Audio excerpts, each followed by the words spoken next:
Bonjour et bienvenue dans Le Dico. Aujourd'hui, on vous propose un épisode sur la différence entre impôts et taxes. Impôts ou taxes, est-ce vraiment la même chose ? En langage courant, on parle de taxes pour presque tout. Taxes d'habitation, taxes foncières, taxes sur les carburants. Et même lorsqu'il s'agit d'impôts sur le revenu ou d'impôts sur les sociétés, on dit qu'on est taxé. Les catégories se confondent, les termes circulent indistinctement et il devient difficile de s'y retrouver. Pourtant, en droit fiscal, la distinction est assez nette, structurante et loin d'être purement théorique. L'impôt, d'abord, correspond classiquement à un prélèvement pécuniaire, en argent, obligatoire, effectué par voie d'autorité, à titre définitif, sans contrepartie directe, afin de couvrir les charges publiques. Cette définition est doctrinale, issue de la recherche en droit fiscal, parce que oui, ça existe. Elle n'est pas légale, il n'y a pas de définition de l'impôt dans la loi. Pour en revenir à la définition, l'élément central tient à l'absence de services individualisables.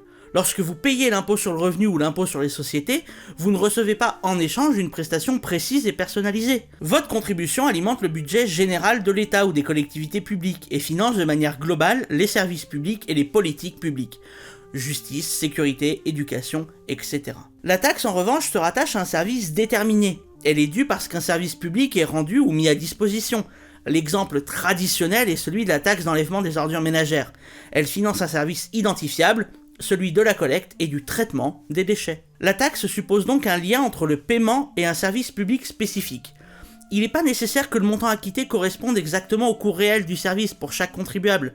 Il suffit qu'il existe un rapport identifiable entre le prélèvement et l'activité publique concernée. La distinction repose ainsi sur la notion de contrepartie. En l'absence de service individualisable, on se trouve en présence d'un impôt. Lorsqu'un service déterminé justifie le prélèvement, on parle de taxe. En théorie, la distinction est claire, même si fondamentalement les deux sont des prélèvements obligatoires.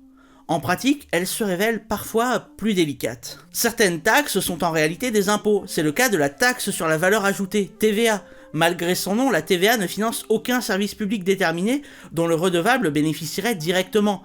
Elle alimente le budget général et correspond donc aux critères juridiques de l'impôt.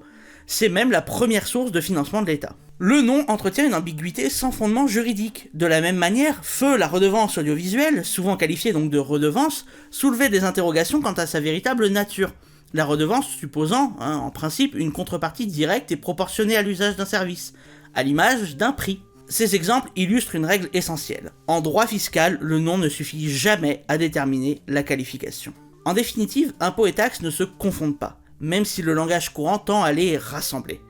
L'impôt finance globalement les charges publiques, sans contrepartie directe. La taxe se rattache à un service public déterminé. Mais seule l'analyse juridique permet de trancher, bien que les deux termes se rejoignent sous l'ensemble de prélèvements obligatoires de manière très large, et plus précisément d'impositions de toute nature. En droit fiscal, comme dans n'importe quelle branche du droit, appeler un chat, c'est la première étape d'un raisonnement précis et d'un traitement fiable des situations. D'où l'importance de ne pas se fier uniquement au nom, qui peut parfois être le fait de volonté publique consciente, à des fins de psychologie fiscale. Parce que oui, ça existe.